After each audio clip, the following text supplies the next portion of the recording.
लोगों ने क्या पढ़ा।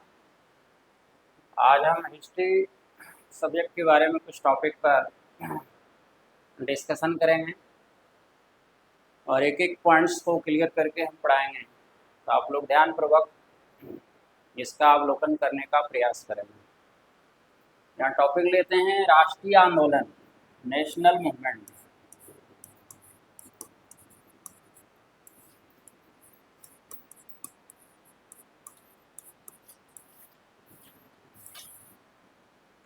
राष्ट्रीय आंदोलन, नेशनल मूवमेंट। इतना तो पता होगा सभी को कि देश पर अंग्रेजों ने लंबे समय तक हुकूमत किया।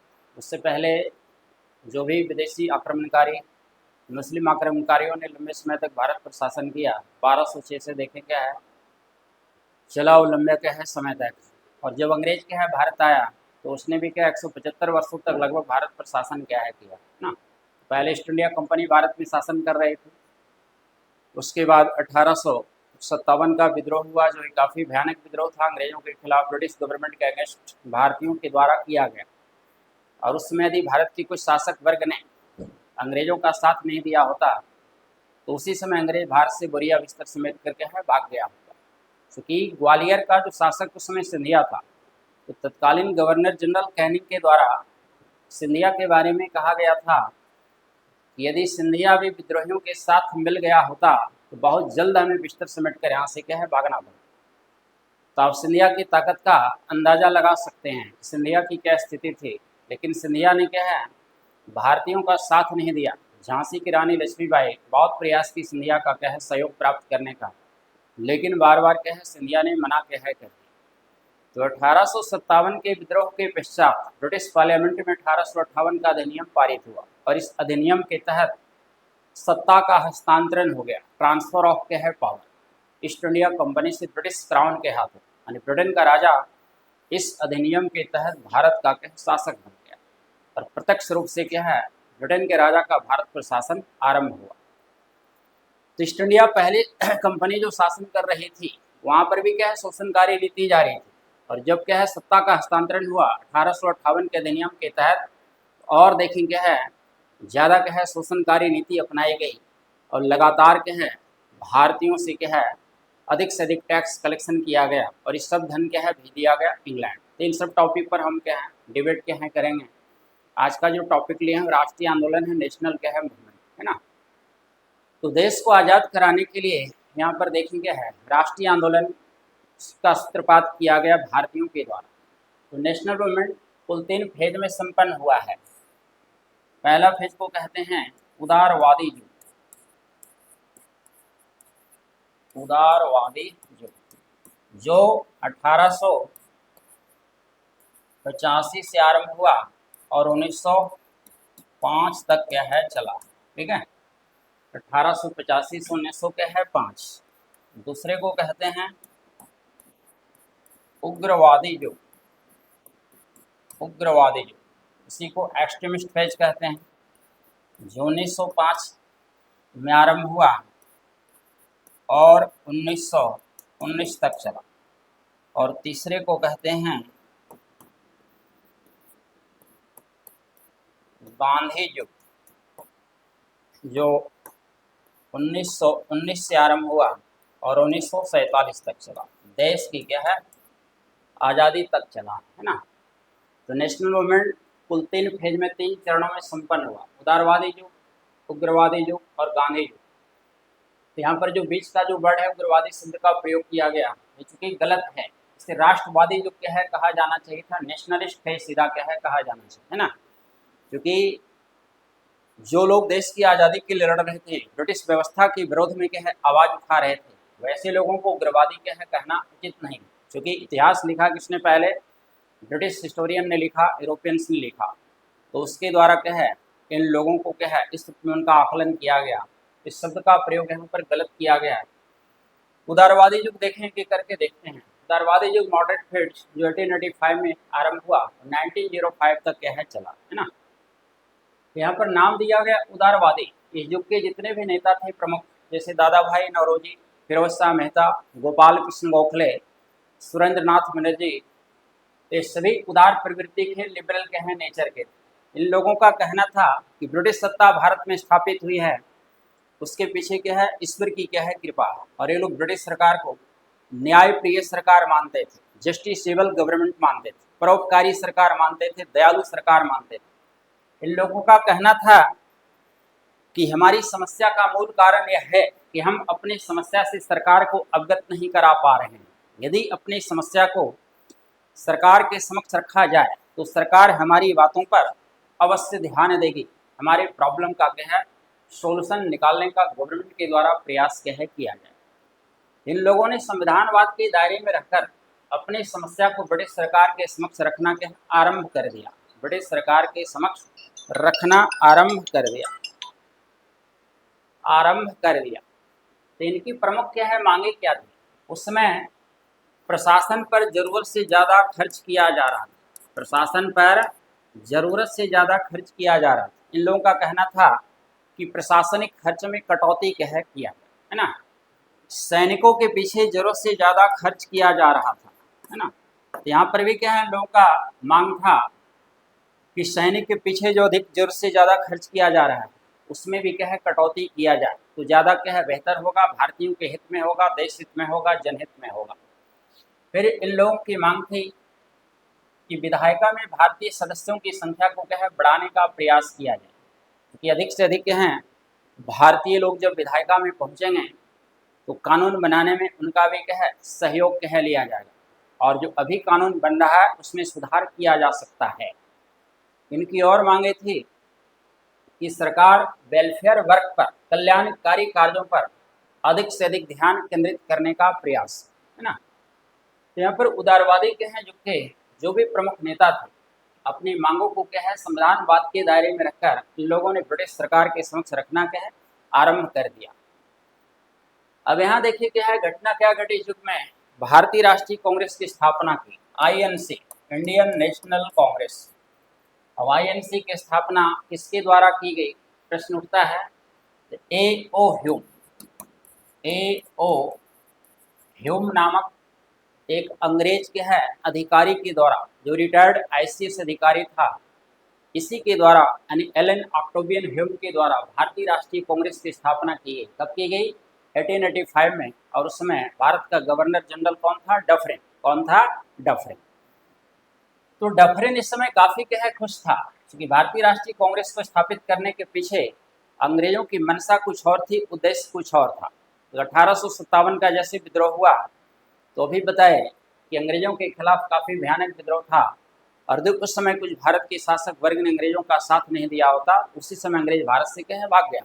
ठीक है। तो यहाँ पर क्या है, अंग्रेजों को लगा कि क्यों ना भारतीयों को एक प्लेटफॉर्म प्रदान किया जाए, प्रोवाइड किया जाए, जहाँ उस मंच पर क्या है, लोग एकत्रित हों और उनकी आगे की क्या रणनीति है, स्ट्रेटेजी है, उस रणनीति से हम परिचित हो सकें। और यदि उनके खिलाफ, उनके द्वारा क्या है, हमारे खिलाफ कोई ऐसी नीति अपनाई जाती है या विद्रोह क्या है किया जाता है, तो उस विद्रोह को होने से पहले क्या है, कुचल दिया जाए, दबा दिया। तो अंग्रेजों ने जानबूझकर क्या है, भारतीय राष्ट्रीय कांग्रेस की स्थापना क्या है। तो यहाँ पर आरंभ में तो क्या है, लोगों को ऐसा कुछ भी आभास क्या है, हुआ नहीं, लेकिन यही क्या है, भारतीय राष्ट्रीय कांग्रेस बाद में क्या है, क्योंकि प्रत्येक वर्ष इसका सम्मेलन क्या है, बुलाया जाने लगा। 1885 जो इसका आरंभ हुआ, देखेंगे है सम्मेलन, ये प्रत्येक वर्ष क्या है, बुलाया जाने लगा। आगे की रणनीति तैयार की जाने लगी, और कैसे क्या है, आगे देश की आज़ादी के लिए हमें प्रयास करना है, संघर्ष करना है, हमारी क्या रणनीति होनी चाहिए, स्ट्रेटेजी होनी चाहिए। तो इस पर विचार विमर्श क्या है किया जाने लगा, और लगातार क्या है, प्रतिनिधियों की संख्या में, रिप्रेजेंटेटिव की संख्या में वृद्धि होने लगी। इसका कहीं न कहीं राष्ट्रीय आंदोलन पर, देश के लोगों पर काफ़ी अच्छा प्रभाव क्या है। तो भारतीय राष्ट्रीय कांग्रेस की स्थापना अंग्रेजों के द्वारा क्यों की गई, ये मिथक जो है, भ्रम लंबे समय तक बना रहा। ये भ्रम जाकर के 1916 में लाला लाजपत राय के द्वारा क्या है, तोड़ा गया, है ना।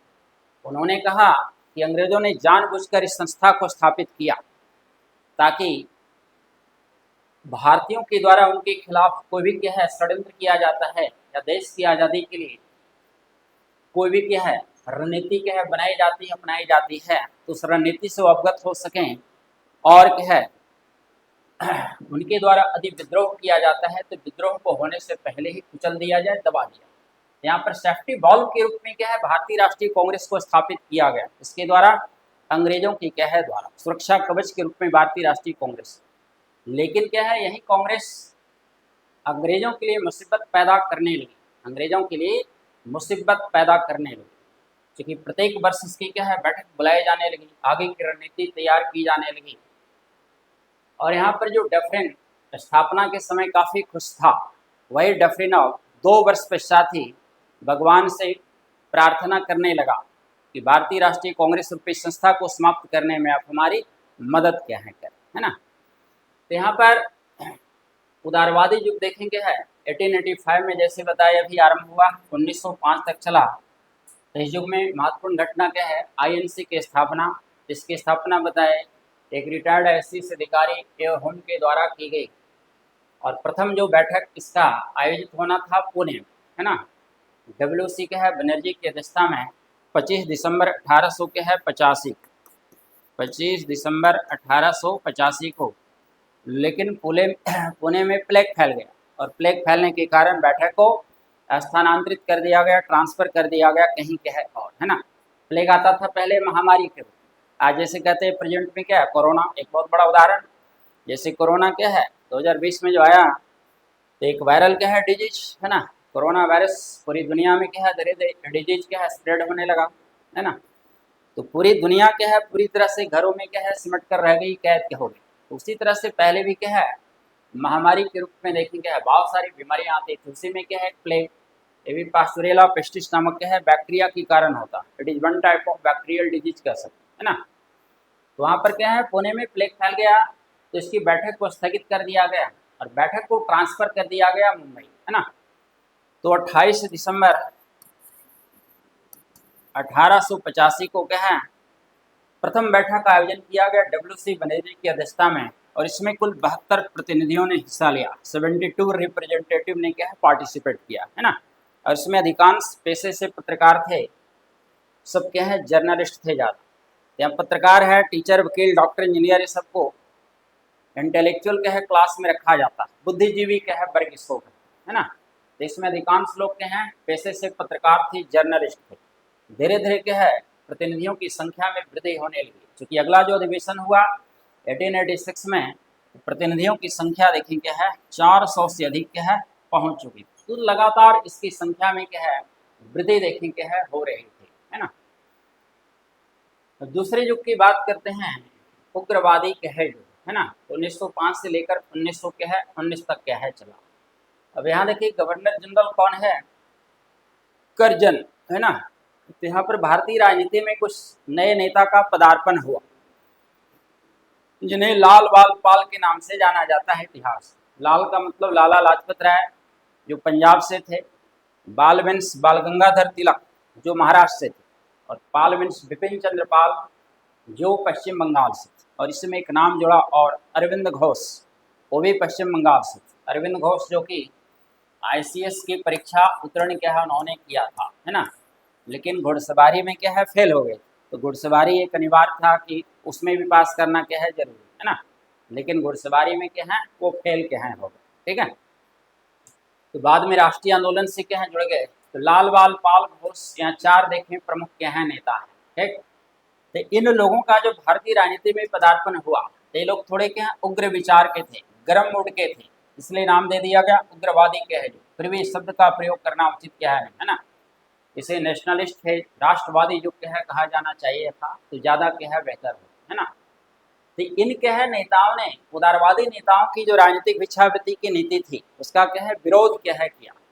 इन लोगों का कहना था कि जिस तरह से उदारवादी नेता अपनी मांगों को ब्रिटिश सरकार के समक्ष रख रहे हैं, ऐसे में ब्रिटिश सरकार हमें कुछ देने वाली नहीं, तो हमें संघर्ष करने का तरीका कुछ अलग रूप से क्या है अपनाना क्या है होगा, है ना। तो पॉलिटिकल जो मेंडिकेंसी की पॉलिसी है मॉडरेट क्या है फेज के लीडर्स की, इन लोगों ने उसका क्या है विरोध क्या है किया, अपोज किया, और संघर्ष करने का तरीका कुछ क्या है अलग रूप से अपनाया। यहाँ पर जितने भी देखें क्या है नेता हैं लाल बाल पाल, तो इन लोगों ने 4 क्या है अपना हथियार देखें क्या है अपनाया। स्वदेशी, स्वशासन, राष्ट्रीय शिक्षा और बहिष्कार, है ना। स्वदेशी का प्रचार प्रसार क्या है किया गया, विदेशी वस्तुओं का क्या है देखिए क्या है बहिष्कार करने की लोगों से क्या है अपील की गई है ना। राष्ट्रीय शिक्षा नेशनल एजुकेशन से मतलब यहाँ क्या है, उस समय जैसे क्या है अंग्रेजों की हुकूमत भारत में क्या है कायम थी, लंबे समय से अंग्रेज हमारे ऊपर क्या है शासन कर रहा था। तो सबसे पहली आवश्यकता क्या थी, भारत के एक एक लोगों के मन में उनकी जो आत्मा क्या है सो चुकी थी, उस सोए हुए आत्मा को चेतना को क्या है जागृत क्या है करना, लोगों के मन में इस भावना को भरना, राष्ट्र प्रेम की भावना को क्या है भरना, ताकि हर एक भारतीय अंग्रेजों के कदम का क्या है विरोध क्या है कर सके, ब्रिटिश व्यवस्था का विरोध कर सकें, भारत को आज़ाद कराने में उनका क्या है सहयोग प्राप्त किया जा सके, हासिल किया जा सके। तो राष्ट्रीय शिक्षा का महत्व यहाँ पर क्या है दिखाया गया कि हम कैसे भारत के अधिक से अधिक लोगों को क्या है राष्ट्रीय आंदोलन से, नेशनल मूवमेंट से जोड़ के हैं, है ना। तो यहाँ पर देखिए चार क्या है इनका प्रमुख के हथियार, और इन्हीं चारों हथियार को लेकर के है इन लोगों ने संघर्ष करना क्या है आरंभ किया। उदारवादी क्या है नेता अपनी मांगों को रखते थे संविधानवाद के दायरे में क्या है रह करके, और ये लोग क्या है ब्रिटिश सरकार को न्यायप्रिय सरकार मान रहे थे। तो यहाँ पर क्या है संघर्ष करने का तरीका कुछ और था, और यहाँ संघर्ष करने का तरीका क्या है बदल गया, चूंकि इन लोगों का सीधा मानना था कि जिस प्रकार से उदारवादी नेता अपनी मांगों को ब्रिटिश सरकार के समक्ष रख रहे हैं, ऐसे में ब्रिटिश सरकार हमें कुछ देने वाली क्या है नहीं है ना। अब यहाँ कौन कौन सी घटनाएं देखने घटी है। 1905 में ही क्या है तत्कालीन जो गवर्नर जनरल था है ना बंगाल का, उसने क्या किया विभाजन कर दिया, बंगाल को दो भागों में क्या है बांट दिया। अंग्रेज क्या है भारत आया और अपने दिमाग का इस्तेमाल सिर्फ क्या है किया, है ना। आचार्य चाणक्य के बारे में सभी लोग जानते होंगे, उनकी एक क्या है पुस्तक है अर्थशास्त्र, है ना। हैं वही आचार्य चाणक्य हैं, कौटिल्य के हैं, विष्णुगुप्त, उनका 3 नाम है ना। तो अर्थशास्त्र विशुद्ध क्या है पॉलिटिकल क्या है बुक है, नाम है अर्थशास्त्र, लेकिन वो राजनीति से संबंधित क्या है पुस्तक है, और उसमें एक राजा का क्या कर्तव्य होना चाहिए, और जरूरत पड़ने पर साम दाम दंड भेद सभी नीति क्या है राजा को अपनाना क्या है चाहिए, है ना। तो चाणक्य की नीति को कूटनीति विशेष करके डिप्लोमेसी जो है वो सबसे ज़्यादा अंग्रेजों ने क्या है ग्रहण क्या है, भारतीय शासकों ने ही क्या है अपनाने का प्रयास नहीं किया। तो ये अंग्रेज क्या है मुट्ठी भर अंग्रेज, है ना, कहीं 7 समंदर पार से क्या है भारत पहुंचा और अपने सिर्फ दिमाग का इस्तेमाल किया, भारत के ही धन का इस्तेमाल किया, भारत के लोगों का इस्तेमाल किया, और लंबे समय तक क्या किया भारत पर शासन किया, पूरे भारत को अपने आधिपत्य में क्या है ले लिया, है ना। तो इसकी क्या है डिवाइड एंड रूल की पॉलिसी, बांटो राज करो की नीति, है ना। तो यहाँ पर भी बंगाल को जो विभाजित करने का निर्णय तत्कालीन गवर्नर जनरल करजन के द्वारा कह लिया गया, उसके पीछे क्या है जो उद्देश्य क्या है यही बांटो और राज करो डिवाइड एंड रूल की पॉलिसी। बंगाल उस समय भारत का सबसे बड़ा प्रांत था, है ना। लगभग भारत की 1/4 आबादी कहाँ निवास करते थे, बंगाल में निवास करते थे, है ना। और इसका एक क्षेत्र था मुस्लिम बहुल और दूसरा क्षेत्र था हिंदू बहुल, है ना। तो करजन को लगा कि यदि हम बंगाल को 2 भागों में बांट देते हैं, विभाजित कर देते हैं, तो राष्ट्रीय आंदोलन को कमजोर किया जा सकता है, हिंदू मुस्लिम एकता को विखंडित करते हुए, है ना। तो करजन की मनसा क्या है यही थी, लेकिन प्रत्यक्ष रूप से ऐसा कह करके क्या है बंगाल का विभाजन उसने किया नहीं, बल्कि प्रशासनिक बहाना बनाया कि बंगाल भारत का बहुत बड़ा प्रांत है, और इतने बड़े प्रांत का प्रशासन एक जगह से संचालित करना क्या है काफ़ी कठिन कार्य है ना। तो प्रशासनिक व्यवस्था को सुधारने के लिए हम बंगाल को 2 भागों में विभाजित कर रहे हैं, है ना। तो बहाना सिर्फ था, लेकिन वास्तविक उद्देश्य क्या था, राष्ट्रीय आंदोलन को कमजोर करना, देश में क्या है ब्रिटिश सत्ता को लंबे समय तक क्या है कायम क्या है रखना। तो उसने क्या है 19 जुलाई 1905 को क्या है बंगाल विभाजन की घोषणा क्या है करनी, है ना। और 16 अक्टूबर 1905 को इसे कार्य रूप प्रदान किया गया कि बंगाल को पूर्वी और पश्चिमी 2 भागों में विभाजित कर दिया। तो करजन की क्या है नीति काफ़ी क्या है गलत थी। अब इसी के विरोध में भारतीयों के द्वारा क्या है आंदोलन आरंभ किया गया। तो 1906 में 1906 में स्वदेशी आंदोलन आरंभ किया, यह है स्वदेशी आंदोलन आरंभ किया गया। ये आंदोलन आरंभ हुआ बंगाल से, लेकिन धीरे धीरे भारत के सभी प्रांत में क्या है आंदोलन फैलने लगा है। आंदोलन आरंभ हुआ बंगाल से और धीरे धीरे हर जगह इसका देखेंगे है हुआ रियल में 16 अक्टूबर 1905 घोषणा की गई थी, अनाउंसमेंट 19 जुलाई 1905। ठीक है, गवर्नर जनरल उसमें कौन था? करजन। उद्देश्य क्या था? राष्ट्रीय आंदोलन को कमजोर करना, हिंदू मुस्लिम एकता को विखंडित करते हुए 16 अक्टूबर 1905 अनाउंसमेंट 19 जुलाई 1905 19 जुलाई 1905 ईस्वी को अनाउंसमेंट किया और 16 अक्टूबर 1905 को बंगाल को दो भागों में विभाजित कर दिया, है ना। तो इसी के विरोध में जो आंदोलन शुरू हुआ, स्वदेशी आंदोलन 1906 में, कहाँ से? बंगाल से। तो इसके तहत क्या है? स्वदेशी का प्रचार प्रसार किया गया, नाम ही है स्वदेशी क्या है? आंदोलन, है ना। स्वदेशी का प्रचार प्रसार किया गया, लोगों से अपील की गई, भारतीयों से, कि आप अधिक से अधिक देश में बनी वस्तुओं का क्या है?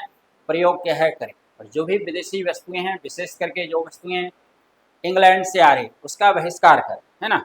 जैसे हुआ क्या था, यहाँ पर देखें, भारत से अंग्रेज क्या है? कच्चा माल भी ले गया और क्या है? धन भी ले गया, और हमारे ही देश के रॉ मटेरियल और हमारे ही देश के धन का उपयोग करके उसने इंग्लैंड में क्या किया? भारी उद्योगों की स्थापना। अब जब कहीं बड़े लेवल पर हैवी इंडस्ट्री को एस्टैब्लिश किया जाता है तो प्रोडक्शन भी क्या होगा? अधिक होगा। जब प्रोडक्शन अधिक होगा तो माल को खपाने के लिए बाजार की आवश्यकता होती।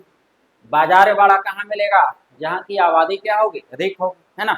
तो भारत की आबादी तो प्राचीन काल से क्या है? अधिक है। ठीक है, तो अब इंग्लैंड के उद्योगों में निर्मित क्या है? बने हुई वस्तुओं को भारतीय बाजार में लाकर क्या है? बेचा जाने लगा। और भारत में उस समय कॉटेज इंडस्ट्री का क्या है? प्रचलन ज्यादा था।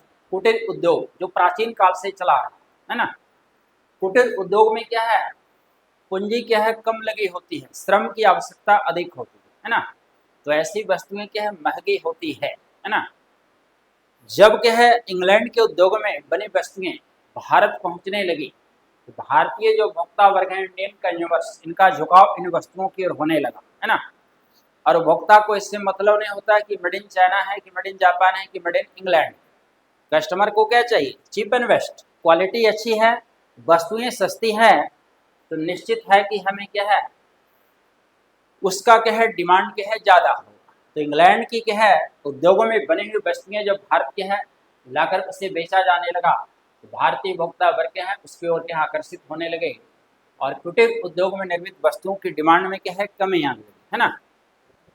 जब के कॉटेज इंडस्ट्री, तो कॉटेज इंडस्ट्री के जो भी प्रोडक्ट हैं उसकी डिमांड में कमी आने लगी तो निश्चित है कि वो धीरे धीरे क्या है? बंद होने लगा, है ना। क्योंकि जब किसी वस्तु का मार्केट में डिमांड नहीं होगा तो फिर वो क्यों होगा? आज जैसे मान लिया मोबाइल का प्रचलन ज़्यादा हो गया तो पहले जो स्टूडियो बूथ चलता था वो सब क्या है? बंद हो गया। अब पूरे इंडिया में घूम जाएंगे कहीं एक भी स्टूडियो बूथ क्या है? मिलेगा नहीं, क्योंकि वो समय क्या है? नहीं रहा, उसका डिमांड क्या है? नहीं, है ना। तो हमें अपने आप को क्या है? मार्केट के अकॉर्डिंग क्या है? स्वयं को डालना पड़ता है, किस चीज़ का डिमांड है ना। एक मोबाइल क्या किया? बहुत सारे क्या है? वस्तु को मार्केट से धीरे धीरे क्या है? गायब क्या है? कर दिया, है ना। क्योंकि इसमें क्या है? सारी चीज़ें क्या है? उपलब्ध है ना। तो वही यहाँ पर क्या है? कुटीर उद्योग क्या है? पूरी तरह से नष्ट क्या है? कर दिया। तो ब्रिटिश सरकार की जो गलत आर्थिक नीति थी उसका भारतीय उद्योग धंधे पर क्या है? काफ़ी क्या है? बुरा प्रभाव पड़ा, गलत प्रभाव क्या है? पड़ा, है ना। तो यहाँ स्वदेशी का प्रचार प्रसार किया गया, लोगों से अपील की गई कि आप अधिक से अधिक स्वदेशी वस्तुओं को अपनाने का प्रयास करें, अपने जीवन में उसे क्या है? जगह देने का प्रयास करें, और जो भी विदेशी वस्तुएं हैं उसका क्या है? बहिष्कार करने का प्रयास क्या है? करें, है ना। अब स्वदेशी क्या है? इसी आंदोलन के दौरान विदेशी वस्तु को एक जगह रख करके क्या है? उसकी होली भी क्या है? जलाई जाती है ना। हाल ही में होली क्या है? कुछ समय पहले मनाए, होलिका दहन क्या है ना। तो एक जगह विदेशी वस्त्र को रख दिया जाता था, उसमें आग क्या है? लगा दी जाती थी। तो रविन्द्रनाथ टैगोर के द्वारा इसकी निंदा क्या है? की गई। उनका कहना था कि हम सिर्फ विदेशी वस्तु का बहिष्कार करें यही क्या है? पर्याप्त होगा, है ना। ऐसा करके हम स्वयं अपनी अर्थव्यवस्था को नुकसान क्या है? पहुंचा रहे हैं ना। यदि हम सिर्फ बहिष्कार करें यही अंग्रेजों के लिए क्या होगा? पर्याप्त क्या है? होगा। और उन्हीं के देखने विचारों के अनुरूप राष्ट्रीय आंदोलन यानी जब चल रहा था तो यहाँ पर स्वदेशी आंदोलन के दौरान उन्होंने भारत के लोगों से अपील किया, विशेष करके बंगाल के लोगों से, कि अंग्रेजों की मंशा क्या है? कि हम हिंदू मुस्लिम एकता को विखंडित करें, तो क्यों ना हिंदू और मुस्लिम एक दूसरे की कलाई पर राखी बांध करके आपसी सौहार्दपूर्ण वातावरण उत्पन्न करने का प्रयास करें, है ना। और अंग्रेजों के इरादों पर क्या है? मंशा पर पानी क्या है? फेरे। ताकि उसकी जो गलत जो है मंशा वो फाइनली उसमें उसे सफलता क्या है न क्या है। तो यहाँ पर देखें स्वदेशी आंदोलन क्या है 1906 में आरंभ हुआ बंगाल से, जो धीरे धीरे क्या है भारत के अन्य क्षेत्रों में प्रांतों में फैलने क्या है लगा। ठीक है, यहीं पर देखें 1906 में मुस्लिम लीग की स्थापना की गई, जो कि क्या है 1905 से 1919 के क्या है फेज उग्रवादी जो एक्सट्रीमिस्ट फेज के दौरान ये भी घटना घटी।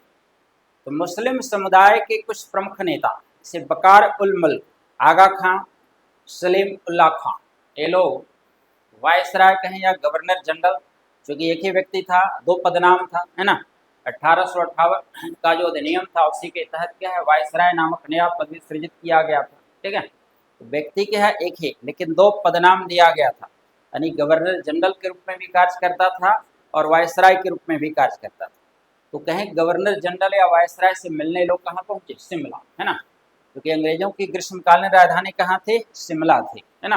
और बाकी समय क्या है कोलकाता, और बाद में 1912 में क्या है बना दिया गया था क्या है दिल्ली को। ठीक है, कोलकाता के बदले जब जॉर्ज पंचम भारत आया था, दिल्ली दरबार का आयोजन हुआ, तो उसने क्या है घोषणा की थी कि राजधानी को परिवर्तित करके क्या है कोलकाता से कहाँ ले जाएगा, दिल्ली, है ना। तो ग्रीष्मकालीन जो राजधानी थी शिमला, क्योंकि कोल्ड क्लाइमेट में रहने वाला व्यक्ति था, और दिल्ली और कोलकाता में गर्मी क्या है अधिक पड़ती है, तो उसको क्या चाहिए कुछ ऐसा प्लेस जहाँ पर क्या है थोड़ा सा क्या है तापमान क्या है कम हो, उसके क्या है अनुकूल, है ना। तो अंग्रेजों ने क्या है शिमला को ग्रीष्मकालीन राजधानी क्या है बनाया था।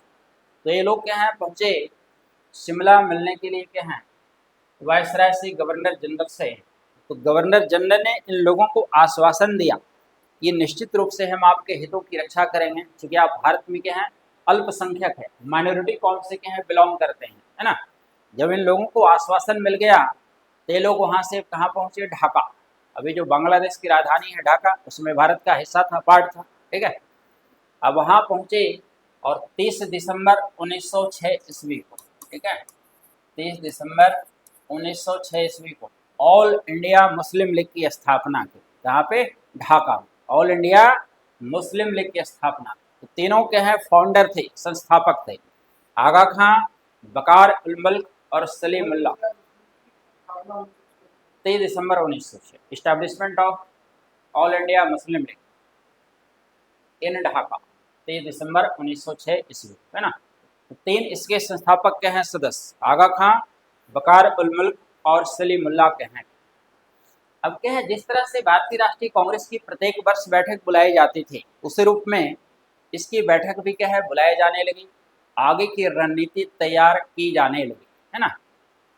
अब देखिए हम आते हैं सूरत क्या है अधिवेशन कांग्रेस का। अब यहाँ पर देखिए एक बात क्या हुई थी, 1909 का जो मॉर्ले मिंटो सुधार अधिनियम पारित हुआ था, है ना, तो मुस्लिम लीग के द्वारा ही मांग की गई थी, है ना। ब्रिटिश सरकार के समक्ष अपनी मांगों को रखा गया था कि भारत में विधायिका में मुस्लिम क्या है समुदाय के लिए कुछ सीटें आरक्षित क्या है किया जाए, है ना। और यही क्या है धीरे धीरे क्या है भारत के विभाजन के लिए क्या है एक कारक क्या है बन गया, बहुत बड़ा फैक्टर बन गया, है ना। क्योंकि डॉक्टर राजेंद्र प्रसाद ने बाद में उन्होंने कहा था जब देश क्या है विभाजित हुआ 1947 में जाकर दो टुकड़ों में, तो उन्होंने कहा था कि मॉर्ले मिंटो सुधार अधिनियम के तहत 1909 में ही भारत के विभाजन के लिए बीज क्या है बो दी गई थी।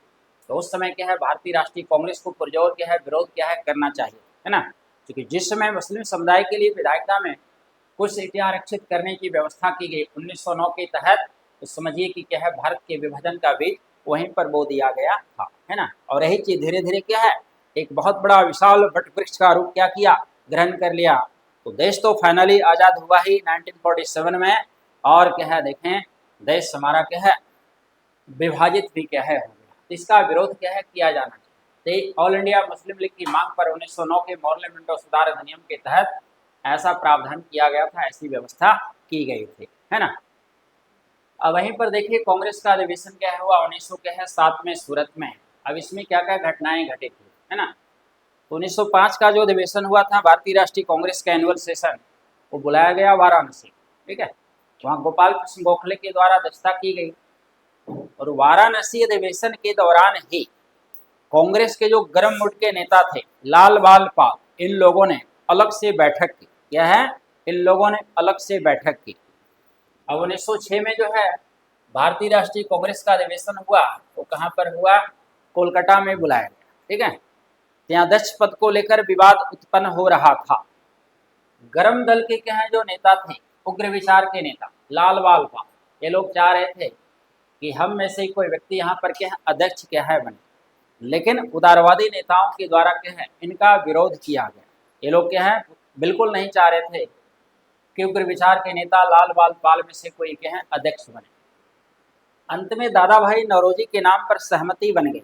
इन लोगों ने भी क्या है अपनी सहमति कह दे, है ना। तो यहाँ पर दादा भाई नौरोजी को 1906 में कोलकाता अधिवेशन में आईएनसी का अध्यक्ष बनाया गया, लेकिन उनका एज क्या है ज़्यादा था, है ना, ओल्ड एज में पहुंच चुके थे, स्वास्थ्य उनका क्या है सही था नहीं। यहाँ पर अध्यक्षीय जो भाषण है प्रेसिडेंशियल स्पीच ये पढ़ा गया दादा भाई नौरोजी के बदले क्या है मोहम्मद अली जिन्ना के द्वारा, है ना। तो मोहम्मद अली जिन्ना उसमें दादा भाई के निजी सचिव हुआ करते थे, प्राइवेट के हैं सेक्रेटरी। ठीक है, और वहीं से क्या है मोहम्मद अली जिन्ना की राजनीति क्या है करियर की शुरुआत क्या है, पॉलिटिकल क्या है करियर राजनीतिक जीवन की शुरुआत हुई, है ना। और धीरे धीरे मोहम्मद अली जिन्ना भी क्या एक्टिव पॉलिटिक्स में पार्टिसिपेट क्या है करने लगे। तो यहाँ पर अध्यक्षीय भाषण प्रेसिडेंशियल स्पीच पढ़ा गया मोहम्मद अली जिन्ना के द्वारा। अब अध्यक्ष देखें उदारवादी नेता क्या हैं दादा भाई नौरोजी, जिनको grand old man of India भी कहा गया, भारत का वयोवृद्ध पुरुष के नाम से इनको जाना, है ना। लेकिन उग्र विचार के जो नेता थे लाल बाल पाल, इनका 4 प्रस्ताव क्या है पारित हुआ, स्वदेशी, स्वशासन, राष्ट्रीय शिक्षा और बहिष्कार, है ना। एक यह प्रस्ताव पारित हुआ कोलकाता अधिवेशन में। अगला जो अधिवेशन है भारतीय राष्ट्रीय कांग्रेस का 1907 में बुलाया गया सूरत। कहाँ पर? सूरत में क्या है बुलाया गया। यहाँ अध्यक्ष बनाया गया रास बिहारी के है घोष। ठीक है, रास बिहारी घोष जो कि उदारवादी नेता थे। अब यहाँ क्या है जो उग्र विचार के नेता थे लाल बाल पाल, ये चाह रहे थे कि कोलकाता अधिवेशन में जो 4 प्रस्ताव पारित हुआ उसको हम राष्ट्रीय स्वरूप प्रदान करें, पूरे देश स्तर पर उसका क्या है व्यापक तरीके से क्या है प्रचार प्रसार किया जाए, स्वदेशी, स्वशासन, राष्ट्रीय शिक्षा और बहिष्कार का। ठीक, अब इसी बात को लेकर दोनों दलों में क्या है तू मैं की स्थिति क्या है होगी। जो उदारवादी नेता थे और क्या है उग्र विचार के जो नेता थे, तो बात काफ़ी बिगड़ गई।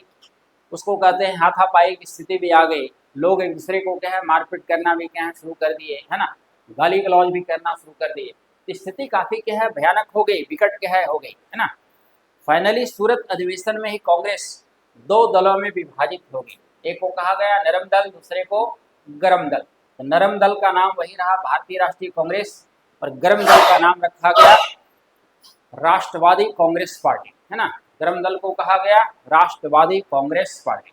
तो कांग्रेस का यहाँ विभाजन राष्ट्रीय आंदोलन के लिए काफी शर्मनाक था, क्योंकि अंग्रेज को क्या है यही चाह रहा था कि हमें कुछ ऐसा मौका क्या है मिले, है ना। तो सूरत अधिवेशन जो कांग्रेस का हुआ वो कांग्रेस के लिए काफी क्या है नुकसानदायी रहा, राष्ट्रीय आंदोलन के लिए काफी नुकसानदायी रहा। इससे यदि किसी का हित क्या है हुआ तो सिर्फ क्या है अंग्रेजों का, चूंकि अंग्रेज काफी खुश था जो कांग्रेस नर्म और गर्म 2 दलों में विभाजित हो गई, विभक्त क्या है हो गई, है ना। तो यह अधिवेशन काफी देखिए राष्ट्रीय आंदोलन के लिए नुकसानदायी साबित क्या है हुआ है ना। अब इसी चरण में देखें कुछ अन्य क्या है घटनाएं घटी। 1911 की बात करते हैं, दिल्ली दरबार का आयोजन किया गया। क्या है? दिल्ली दरबार का आयोजन। अब दिल्ली दरबार का आयोजन क्यों? ब्रिटेन का राजा उस समय जॉर्ज पंचम। कौन था? जॉर्ज पंचम।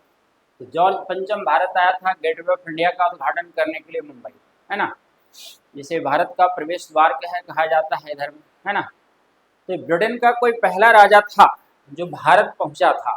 ठीक है, ब्रिटेन का कोई पहला राजा था जॉर्ज पंचम जो भारत के है आया।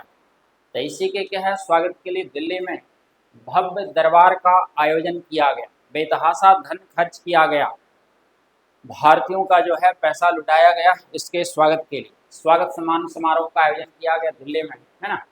और यहीं पर जनगण मन का पाठ भी किया गया, जनगण मन का पाठ भी किया गया, है ना।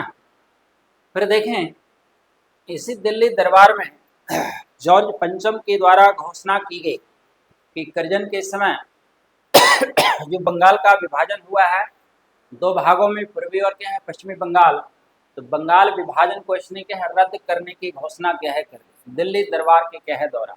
ठीक है, तो 1912 में क्या है देखें पूर्वी और पश्चिमी बंगाल पुनः एक हो गया। अनाउंसमेंट किया गया था 1911 में, लेकिन इसको कार्य रूप कब प्रदान किया गया? 1912 में क्या है प्रदान देखें किया गया। ठीक है, अब क्या है, इसी दिल्ली दरबार में घोषणा की गई जॉर्ज पंचम के द्वारा ना कि भारत की राजधानी कोलकाता से दिल्ली स्थानांतरित किया जाए, ट्रांसफर किया जाए। तो घोषणा की गई दिल्ली दरबार में 1911 में, लेकिन क्या 1912 में दिल्ली को भारत की राजधानी बनाया गया कोलकाता के स्थान पर, है ना। लेकिन 1912 में बिहार को क्या है अलग कर दिया गया, बिहार को अलग कर दिया गया किससे? बंगाल से, है ना। और उस समय के बंगाल का मतलब क्या है? अभी का देखें पूरा उधर बांग्लादेश, है ना। इसके अलावा पश्चिम बंगाल, इसके अलावा वर्तमान का बिहार, झारखंड, उड़ीसा, ये सब मिलाकर के क्या है बंगाल। ठीक है, तो पूर्वी पश्चिमी बंगाल तो क्या है एक हो गया, लेकिन क्या है 1912 में बिहार को क्या है देखे अलग कर दिया गया बंगाल से। और 1912 का जो बिहार था उसमें अभी का 3 राज्य इसमें क्या है शामिल, उड़ीसा, झारखंड और बिहार, ये सब मिलाकर क्या है बिहार क्या है कहलाता है ना। तो यहाँ पर दिल्ली दरबार देखें आयोजन हुआ जॉर्ज पंचम के क्या है स्वागत के लिए। तो यहाँ पर भी कुछ घटनाएं क्या है घटित देखें है ना। हाँ हाँ, बंगाल से। उड़ीसा तो 1936 में, उड़ीसा जो बिहार से अलग हुआ 1936 में, और झारखंड 15 नवंबर 2000 जान ही रहे। ठीक है, तो उड़ीसा अलग हुआ बिहार से 1936 में जाकर, अब बिहार से अलग हुआ उड़ीसा 1936 में। ठीक है, असेंबली का चुनाव हुआ 37 में, फिर दोनों जगह हुआ था, बिहार में भी हुआ वहाँ भी हुआ, है ना। 8 प्रांतों में आईएनसी की सरकार का गठन हुआ था उस समय। ठीक, अब वहीं पर देखें क्या है घटनाएं फिर क्या घटित हुई। 1916 में भारतीय राष्ट्रीय कांग्रेस का लखनऊ में अधिवेशन बुलाया गया, है ना। अब क्या है लखनऊ अधिवेशन में दोनों दलों को महसूस होने लगा, क्योंकि साथ में कांग्रेस का विभाजन हुआ 1907 में सूरत अधिवेशन में, है ना। तो दोनों दल अलग अलग तरीके से क्या है संघर्ष देखे कर रहे थे, लेकिन उपलब्धि कुछ क्या है नहीं इस युग में। अब दोनों दलों के नेता को महसूस होने लगा कि अलग अलग यदि हम आंदोलन करेंगे तो हमें कुछ मिलने वाला नहीं, है ना। क्यों ना पुनः दोनों के हैं एक हो जाएं, एक दूसरे में क्या है मर्ज हो जाएं, और एक होकर के फिर क्या है यूनाइट होकर के अंग्रेजों के खिलाफ संघर्ष किया जाए तो हमें बहुत कुछ हासिल हो सकता है ना। तो कांग्रेस का जो लखनऊ अधिवेशन हुआ 1916 में अंबिका चरण मजूमदार की अध्यक्षता में, तो यहाँ पर कांग्रेस के नरम अंबिका चरण मजूमदार की अध्यक्षता, है ना। तो दोनों दल के हैं नरम और गरम दल पुनः एक हो गए। तो यहाँ पर कांग्रेस के लिए क्या है उपलब्धि हुई, राष्ट्रीय आंदोलन के लिए भी क्या है अच्छा हुआ, क्योंकि अलग अलग तरीके से यदि हम संघर्ष करेंगे तो निश्चित है कि सफलता क्या है मिलेगी नहीं।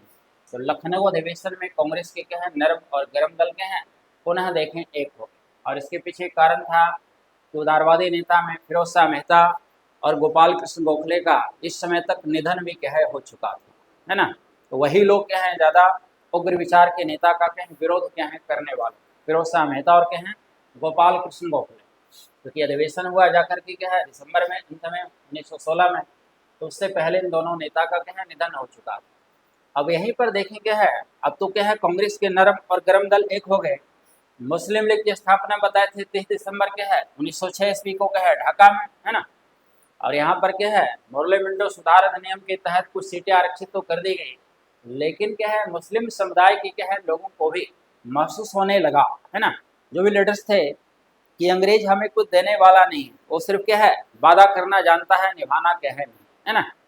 तो मुस्लिम समुदाय के नेता को ही महसूस होने लगा कि क्यों ना हम भारतीय राष्ट्रीय कांग्रेस के साथ क्या है हाथ मिला लें, है ना। और सभी एक साथ मिलकर के क्या है राष्ट्रीय आंदोलन के लिए प्रयास करें तो ज़्यादा क्या है बेहतर होगा, राष्ट्र हित में होगा, जनहित में होगा, देश हित में होगा। ठीक है, तो यहाँ पर ज़्यादा देखिए क्या है तो दोनों के बीच एक समझौता हुआ जिसको लखनऊ समझौता के नाम से जाना गया, है ना। लखनऊ पैक्ट के नाम से क्या है इसी को जाना गया, है ना। लखनऊ के हैं समझौता कहें, लखनऊ पैक्ट कहेंगे, पीएस ट्रीटी जो भी कर सकते हैं इसको, है ना। एक तरह से दोनों के मध्य एक समझौता हो गया, ट्रीटी हो गई, संधि हो गई, है ना। तो इसी को हम लखनऊ समझौता और लखनऊ पैक्ट के नाम से क्या है जानते हैं। ये भी घटना कब की है 1900 देखेंगे है 16 की, है ना। यहाँ पर देखें एक और देखें क्या घटना घटी, होम रूल कहते हैं मूवमेंट, है ना। तो होम रूल मूवमेंट चलाया गया आयरलैंड की क्या है समान भारत में, है ना। गृह आंदोलन कहते हैं, जिसे आयरलैंड की एक महिला थी एनी बेसेंट, जो काफ़ी पहले से भारत में आकर के क्या है रह रही थी, है ना, काफ़ी पहले से आकर के भारत में रह रही थी, है ना।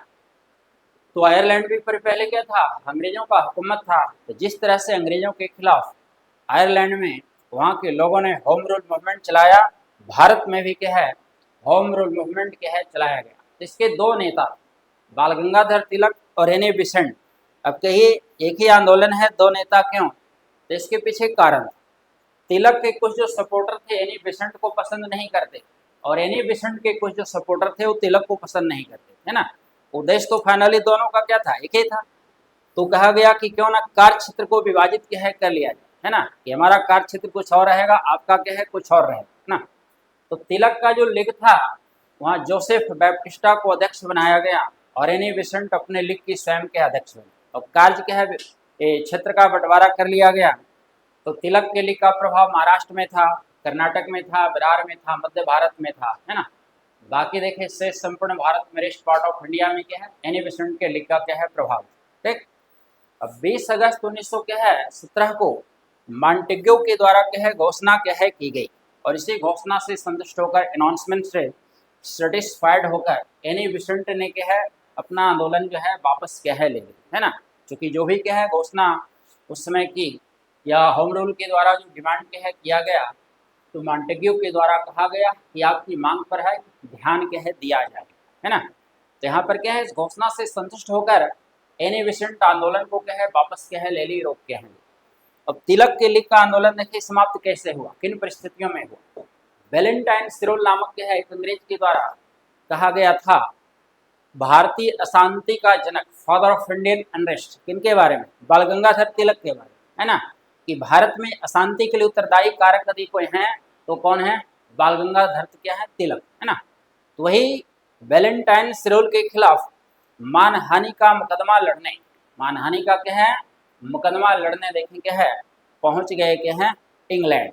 जब तिलक क्या है इंग्लैंड पहुंचे तो उनके लीग का आंदोलन भी क्या है समाप्त देखें हो गया, उनके लीग का आंदोलन भी क्या है समाप्त देखें हो गया। इस तरीके से क्या है वैलेंटाइन सिरोल देखें उनको कहा भारतीय अशांति का क्या है जनक। क्वेश्चन इस तरीके से भी क्या है पूछा जाता है ना। तो यहाँ पर देखें उग्रवादी युग की बहुत सारी क्या है घटनाएं हैं जो 1905 से लेकर 1919 तक क्या है घटा, है ना।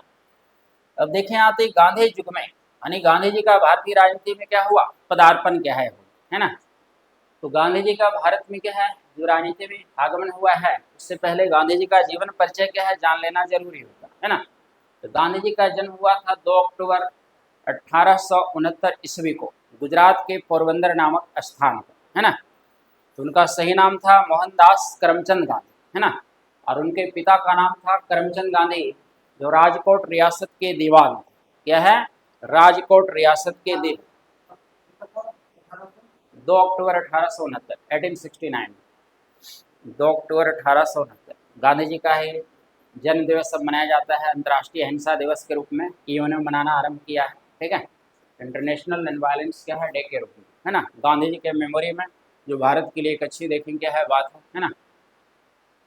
तो गांधी जी क्या है का जन्म देखे किस फैमिली में हुआ था। मैट्रिकुलेशन के बाद क्या है गांधी जी पहुंचे इंग्लैंड बैरिस्टिक की पढ़ाई के लिए। उसमें बच्चों के ध्यान में दो ही चीज़ आता था, बहुत ब्रिलियंट बच्चे हैं तो हमको आईसीएस करना है, इंडियन सिविल सर्विस, वही 1948 में क्या बन गया आईएएस बन गया, ठीक है, इंडियन एडमिनिस्ट्रेटिव सर्विस जो आईसीएस कहलाता था, इंडियन सिविल सर्विस, है ना। और बाकी क्या है बैरिस्ट्री की पढ़ाई करना, वकालत करना। तो वकालत की पढ़ाई के लिए मैट्रिकुलेशन के पश्चात गांधी जी कहाँ पहुँचे इंग्लैंड पहुँचे, है ना। और वहाँ से जब क्या है लौटे भारत तो राजकोट में उन्होंने वकालत करना आरंभ किया है कर, ठीक है। अब क्या है गुजरात के एक व्यापारी थे दादा अब्दुल्ला, जो अफ्रीका में रहकर व्यापार कर रहे थे, है ना। तो आए हुए थे क्या है गुजरात, वही गांधी जी से उनकी मुलाकात हुई। वो बोले आप चलिए हमारे क्या है मुकदमे की सुनवाई के लिए हमारे साथ कहाँ पर अफ्रीका, है ना। और अफ्रीका में उसमें डिस्क्रिमिनेशन पॉलिसी क्या है चल रही, क्योंकि अंग्रेज का वहाँ पर भी क्या है शासन था, है ना। तो रंग भेद की नीति चल रही थी, है ना। क्योंकि जो भारतीय मूल के लोग थे अफ्रीका में रह रहे थे, प्लस जो अफ्रीकी मूल के लोग थे, है ना, उनके साथ अंग्रेज क्या है भेदभाव क्या है करता था, ठीक। और उन्हें वो सुविधाएं क्या है मिलती नहीं थी जो अंग्रेजों को वहाँ पर क्या है सुविधाएं मिली हुई थी, प्राप्त किए हैं। जब गांधी जी वहाँ पहुँचे हैं दादा अब्दुल्ला के साथ, तो गांधी जी को भी क्या है इस रंग भेद नीति का क्या है शिकार क्या है होना पड़ा, है ना। इन्हें प्रथम श्रेणी रेल डिब्बे में क्या है यात्रा करने से भी रोका गया। जब इन्होंने इस कदम का विरोध किया अंग्रेजों का, तो इनको धक्के मारकर ट्रेन से क्या है बाहर फेंक दिया गया, है ना। यहाँ तक कि कुछ लोग क्या है इनके जान लेने पर भी क्या उतारू हो गए थे। तो अंग्रेज ही उसमें कुछ था एक दो अच्छा, जो इनका क्या किया बीच बचाव करके क्या है जान देके गांधी जी की क्या है बचाई, है ना। अब इनको बाध्य किया गया कहाँ पर, पायदान पर बैठने के लिए। ट्रेन में जो है चढ़ते हैं पैर रख करके, है ना। गांधी जी को लगा कि हम एक आधुनिक शिक्षा प्राप्त व्यक्ति हैं, इंग्लैंड से बैरिस्ट्री की पढ़ाई करके लौटे हैं, है ना। तब तो हमारे साथ अंग्रेज ऐसा व्यवहार कर रहा है, बर्ताव कर रहा है, एक आम लोगों के साथ क्या है अंग्रेजों का बर्ताव कैसा होगा, ठीक है। गांधी जी यही क्या है सोचने लगे। तो गांधी जी गए थे वहाँ क्या है दादा अब्दुल्ला का मुकदमा सुनने, पैरवी करने के लिए, लेकिन गांधी जी वहाँ लंबे समय रुक गए। भारत के लोगों ने अपील किया गांधी जी से कि आप कम से कम 1 वर्ष यहाँ क्या है रुक जाए, है ना। यहाँ की जो समस्या है उसको क्या है जान ले, और उसमें हम लोग को थोड़ा बहुत भी क्या है रियायत मिल जाए तो काफ़ी क्या है बेहतर है ना। तो आग्रह किया गया भारतीय मूल के लोगों के द्वारा, अफ्रीकी क्या है लोगों के द्वारा। तो गांधी जी लंबे समय देखिए वहाँ क्या है टिके। तो अफ्रीका में एक जगह है नटाल, है ना। आज भी नटाल प्रांत में भारतीय मूल के लोगों की संख्या क्या है काफ़ी देखने के है अधिक, है ना। तो ये नटाल प्रांत में क्या है उन्होंने फिनिक्स फार्म और टाल स्टाइल 2 फॉर्म की स्थापना किया है, और वहीं पर आगे की रणनीति बनाई जाने लगी। कैसे हमें क्या है अंग्रेजों के खिलाफ संघर्ष करना है, कैसे अधिक से अधिक भारतीयों को और अफ्रीकी क्या है मूल के लोगों को क्या है रियायत दिलानी है, छूट क्या है दिलानी, सुविधा उन्हें अधिक से अधिक क्या है दिलानी, है ना। यहीं पर उन्होंने इंडियन ओपिनियन नामक न्यूज़पेपर का क्या है प्रकाशन भी किया। कहाँ पर, अफ्रीका, ठीक है। अपने विचारों का प्रचार प्रसार करते थे, जो भी रणनीति स्ट्रेटेजी बनाई जाती थी, है ना, तो उसका उल्लेख क्या है न्यूज़पेपर में किया जाता था, और उसको पूरे क्या अफ्रीका में क्या है फैलाया जाता था। अब वहाँ से गांधी जी देखिए लौटे हैं 9 जनवरी 1915। आज भारत में कहते हैं एनआरआई डेज मनाया जाता है ना, नॉन रेसिडेंट्स ऑफ इंडिया कहते हैं जैसे, है ना। तो ये क्या है 2002 से इसकी शुरुआत हुई है, उससे पहले क्या है मनाया नहीं जाता, क्योंकि भारतवंशी जो भी हैं जिनको मान लिया पहले कहीं एज ए लेबर के रूप में भी ले जाया गया खेती करने के लिए, कुछ और है ना ठेके के काम के लिए, तो आज वहाँ बड़े बड़े पद पर देखें के हैं आसीन हैं। कोई उद्योगपति हैं, कोई देखें किसी देश में राष्ट्रपति हैं, प्रधानमंत्री हैं, है ना। तो उन्हें भारत सरकार अपने यहाँ बुलाकर क्या करती है सम्मानित करती है, क्योंकि भारत के वो क्या हैं निवासी रह चुके हैं, तो कहीं न कहीं क्या है भारत से उनका लगाव तो होगा है। मान लिया ऋषि सुनक है अभी ब्रिटेन का प्रधानमंत्री, तो जो इंग्लैंड हमारे ऊपर 175 वर्षों तक क्या है शासन किया, है ना, आज भारत का एक व्यक्ति क्या है इंग्लैंड पर क्या कर रहा शासन कर रहा है ना। तो इस सभी भारतीयों के लिए क्या है प्राउड फील करने वाली बात है। अमेरिका में कमला जो है हैरिस, है ना, वहाँ की क्या है वाइस देखिए प्रेसिडेंट, है ना, उपराष्ट्रपति हैं। तो सब क्या है भारत के लिए गौरव की बात है। एक भारत की महिला, अभी महिला वहाँ पहली बार कोई उपराष्ट्रपति बनी है, राष्ट्रपति तो अभी तक एक भी नहीं बने, है ना। कहते हैं ना कि अमेरिका जो है सो अपना पूरी दुनिया को बताता है कि हमारा लोकतंत्र क्या है सबसे सफल, ठीक है। तेरा लोकतंत्र सबसे सफल यदि है तो आज तक तुमने एक भी महिला को अमेरिका के राष्ट्रपति जो है पद से सुशोभित क्यों नहीं किया। नहीं एक बात है ना, लोकतंत्र में क्या है मेल और फीमेल जेंडर के अकॉर्डिंग यदि हम डेमोक्रेसी को डिफाइन करेंगे तो इट इज नॉट फेयर, है ना। जब कहते हो कि सबसे क्या है सफल लोकतंत्र हमारे देश का है, तो तुम्हारे देश में आते कि महिला क्यों राष्ट्रपति नहीं बन पाई, है ना। जबकि हमारे देश में तो क्या है महिला प्रधानमंत्री भी बनी और महिला के राष्ट्रपति भी बनी, है ना। तो यहाँ पर तो ऐसा कोई डिस्क्रिमिनेशन नहीं है। लेकिन तुम्हारा तो तुमसे तो ज्यादा सफल लोकतंत्र क्या है भारत में है, भले भारत आजाद हुआ क्या है तुमसे बहुत क्या है बाद में आकर के, है ना। तो हमारी डेमोक्रेसी जो है तुमसे ज़्यादा क्या है बेहतर क्या है डेमोक्रेसी, है ना, जहाँ की हर लोगों का क्या है सम्मान क्या है, उनकी भावनाओं का सम्मान क्या है किया जाता है ना। तो दोनों में क्या हो गया अंतर हो गया, है ना। तो यहाँ पर कहते हैं कि बहुत सारे लोग हैं विदेश में जाकर के देखेंगे है बस के बड़े बड़े उद्योगपति के रूप में है, प्रधानमंत्री हैं, राष्ट्रपति हैं, है ना। तो कहीं न कहीं उनका भारत के प्रति लगाव तो है। तो आज यदि भारत सरकार उन्हें बुला करके भारत में सम्मानित करती है, ठीक है, तो निश्चित है कि उनके पास क्या है धन है, और भारत में क्या करें पूंजी निवेश करेंगे, कैपिटल जो इन्वेस्टमेंट होगा, हमारा इकोनॉमिक ग्रोथ रेट क्या होगा ज़्यादा होगा, बेहतर, है ना। इकोनॉमी में क्या है फ्लो आएगा, तो लोगों की स्थिति में भी क्या होगा, सुधार होगा, अधिक से अधिक रोजगार का क्या है अवसर क्या है सृजित होगा, है ना। तो इस कब सारी बातें।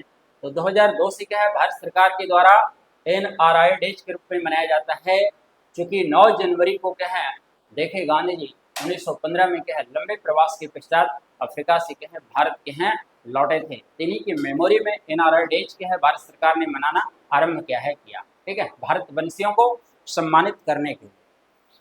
अब यहाँ क्या है गांधी जी पहुंचे, सबसे पहले गोपाल कृष्ण गोखले से उनकी मुलाकात, है ना, और राजनीतिक सलाह की मांग की। इसलिए गोपाल कृष्ण गोखले को गांधी जी का राजनीतिक गुरु कहा जाता है। क्या है, राजनीतिक गुरु कहा जाता है।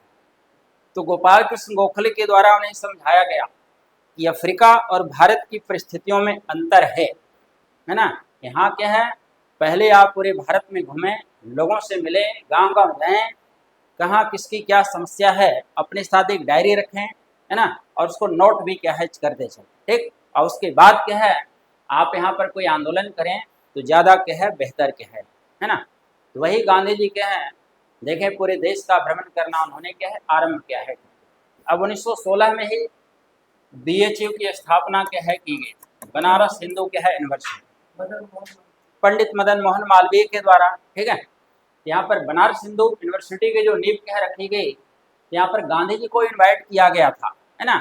और गांधी जी क्या है पहली बार भारत में सार्वजनिक रूप से उन्होंने 1916, ठीक है। तो 1916 में जो BHU की क्या है स्थापना की गई, तो गांधी जी को यहाँ पर इन्वाइट किया गया और इन्होंने भारत में पहली बार सार्वजनिक रूप से भाषण दिया है, पब्लिकली स्पीच उन्होंने क्या है भारत में कब दिया, 1916 में